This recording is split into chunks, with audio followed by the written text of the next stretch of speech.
Sir বৌদিদের আজকে এলাই কাণ্ড করে দিয়েছে, এত কিছু।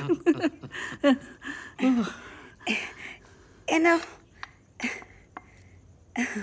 এই যে পাকরাশি, ভালো করে খেও কিন্তু। হ্যাঁ, তোমাদের কি সব দরকারি আলোচনা হচ্ছে, তাই আমি এদিক আর আসছি না।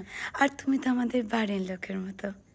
আচ্ছা, এই যে দেখো দেখো, স্পেশাল মাছের মাথা একেবারে কষিয়ে কষিয়ে রান্না করেছি। হ্যাঁ, খুব কষ্ট করে, খেয়েও কিন্তু ভালো করে। আর বলছিলাম, তোমার সাহেব বিবিকে একদিন দেখো তো, ওদেরও খাওয়াবো। সেদিন যা টেরা টেরা কথা বলছিল। খাও খাও। কি গো, তুমি খাও। তুমি এসো, একটু কথাবার্তা আছে, ও খেয়ে দিবে বুঝে শুনে।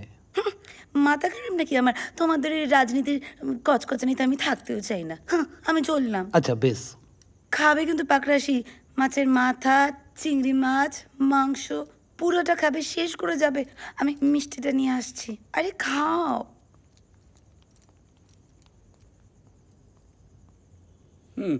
স্যার মানে সাহেব যে এইভাবে চালটা ছেলে দেবে এটা তো আমরা বুঝতে পারিনি স্যার। মানে দেখুন, আমরা তো সব কিছু জেনে টেনে আটঘাট বেঁধে চালটা চাললাম, কিন্তু এটা বুঝতে পারলাম না যে সাহেবের আসল ঘোড়া হলো কিনা ওই ব্যানার্জি কনস্ট্রাকশন।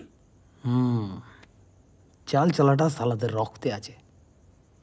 কি করা যায় বলো তো পাকরাশি, কি করা যায়, কি করা যায়, কি করা যায়? আচ্ছা, পুনেন্দু ব্যানার্জিকে চমকে আউট করে দিব নাকি আগরওয়ালের কাছে হাত তুলে সারেন্ডার করে দেবো?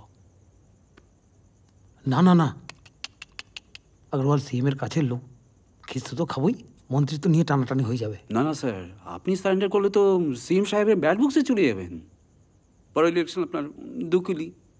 কিন্তু কোর্টটা কি সামলাইব কি করে বলো? তাহলে উপায়টা তাহলে কি?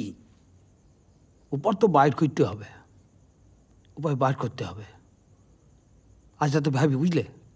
কাল সকালে খাই, আমি না খেলে না আবার ঠিক আমার মাথা খুলে না। হ্যাঁ স্যার।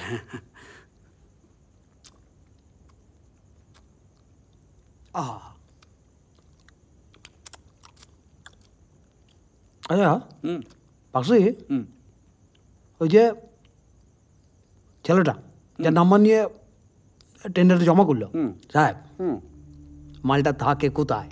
মানে রায়গঞ্জে নাকি অন্য জায়গায়? জানি না। জানো না। তাহলে কি জানো তুমি? একটু খুঁজ লাগাও, একটা টিকটিকি লাগাও ওর পিছনে। ও টিকুজি গোষ্ঠীর পিন্ডির সব আমার চাই, শুনে রাখো। আর যা করবে জাহিনতে যেন না পারে।